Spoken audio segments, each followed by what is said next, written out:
Hi, I'm Kelly Feniger. I'm the Educational Outreach Coordinator for WBGU-PBS. I'm happy to be here today with Tiffany Sullivan. She's the Parent Outreach Specialist for the YWCA Child Care Resource and Referral Agency, and they serve all of Northwest Ohio, serving parents and early childhood professionals with their services. And what I wanted to talk with you about today, Tiffany, are some ideas for families and how they can help children that are in their household or children that they care for to reduce stress, because it's been a really stressful time lately, hasn't it been, with all of the changes that we've undergone, and a lot of adjusting has had to happen. And so Tiffany has a few ideas for us and wanted to hear from you. So thanks for being with me today. Thanks, Kelly, so much for having me. And yes, it has been stressful.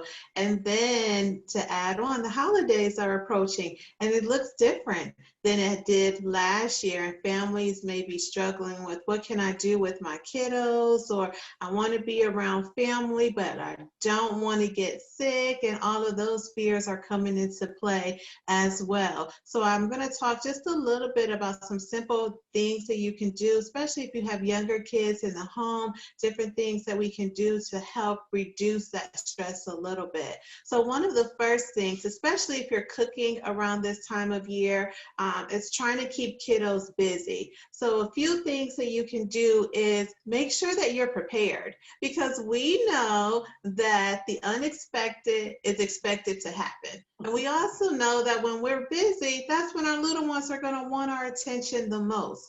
So being prepared. So going to the dollar store, the Dollar Tree, and just getting a little bit of activities or toys, because they'll be new, they'll be exciting, and they'll help keep kiddos busy. So then for yourself, you can make your own resource kit. So if it's to the point where you really need to focus on something, pull out something that only costs $1 that they can play with, and let them go ahead and sit at the table or sit on the floor, and then you can interact and talk to them while you're doing the things that you have to do, but then they have something new and exciting.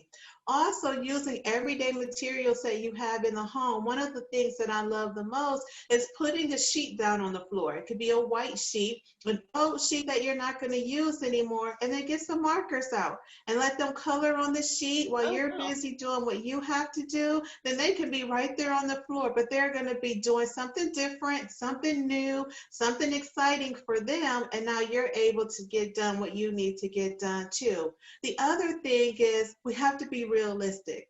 When we're talking about younger kids, we have to keep in mind what's developmentally appropriate for them. Oftentimes, we expect things from them that developmentally they just can't do. So for us to expect a 2-year-old to sit for an hour, developmentally, they can't do it. So Right. they end up getting frustrated, and we end up getting frustrated. So it's important for us to understand what's developmentally appropriate for my little one. Or if we're having dinner and people are coming over, let's help our kids prepare. So if we know that they're coming over and they're going to have kids, let's talk to our little ones beforehand and say, hey, we're having company. Let's put up your favorite toys, because we don't want any arguments and we don't want anyone fighting. And then you help them incorporate a plan. So here are the toys that you're okay with people playing with, okay? So then if there's something that comes up, well, remember, we talked about this and you said it was okay to have someone play with this, and their favorite toys are put up. Because oftentimes when kids come over and they have their favorite toy, then of course that's the toy that everyone else is going to want to go to. So let's Yeah. give them some control too, and let them know that these are yours and we respect that, but we want to help them help take care of their things as well. Another activity that's really fun for this time of year is sensory bins, and you can use all different type of things. So I created just a simple one here. Okay. And what I did, I just put some beans in here.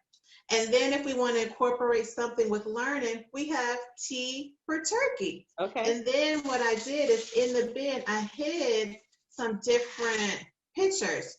And all of these pictures start with the letter T. So tissue for turkey, Okay.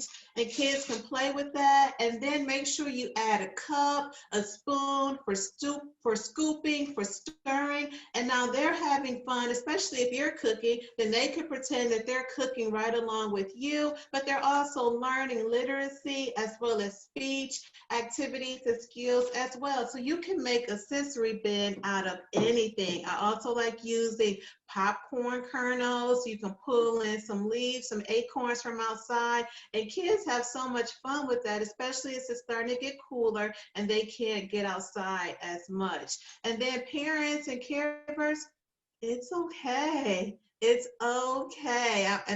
If dinner isn't ready on time, it's okay. And if someone wants to complain, you can just tell them, hey, it's 2020. What did you expect? You know, with Dinner at your everything house else next year, going right? on. Yeah, did you really expect it to be done on time? It's okay. And just Yeah. be okay with it being okay. And if you have to take those little breaks during the day and take those deep breaths to calm yourself, do what you need to do, because what our kids are going to remember is how you managed this time and how you were able to get through. So if they know that you're okay, trust me, they're going to be okay. That's great advice. And that helps us. If we can stay calm and be that Mm-hmm. model for calm and kindness, then our little ones follow along with that. Yes.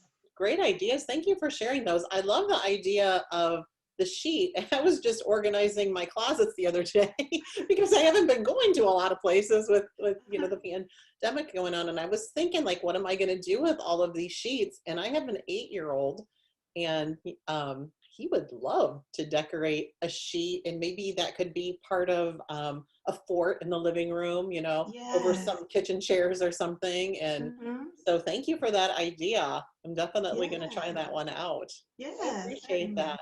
And if you would like more of these types of ideas, or some of the support that Tiffany can provide, please contact the YW Child Care Resource and Referral Agency Mm-hmm. and ask about their opportunities for parents. I know that you host some parenting groups, and right now they're virtual. Is that right? Yes, Yeah. we do. We just finished up the Act Raising Safe Kids parenting education session, and that's always a lot of fun. And so it was virtually, but we had a core group of parents and caregivers, and we talk about what's developmentally appropriate for little ones. We also talk about the impact that violence has on children and Mhm. how we can make sure that we're keeping our kiddos safe. But not only that, parents and caregivers were able to come together and support one another, to share struggles and to praise each other and encourage each other. And it was just phenomenal to see. Or we have one-on-one parent education sessions. We utilize the Love and Logic curriculum, which really focuses on establishing relationships with our kids. And we talk a lot about empathy and how we can make sure that our kids feel loved and supported from us to help build that relationship that we want to make those lifelong changes. And so our kids can be happy, healthy adults as they grow up. That's fantastic. Thanks so much for being with me today. And I'm so excited to share these resources with our viewers. And I'll be providing some contact information too, along with the video and the post that we're going to be making. Well, thanks so much, Tiffany. I hope you have a Thank you great for day and having that me. you have a stress-free holiday, or as much as you can, right? Yes, yes. Yep, And one if day I at a do time. start feeling stressed, I'm just going to say it's 2020. It's all That's a good good. attitude. Roll with Yes, it, right? yes. Great. Thanks.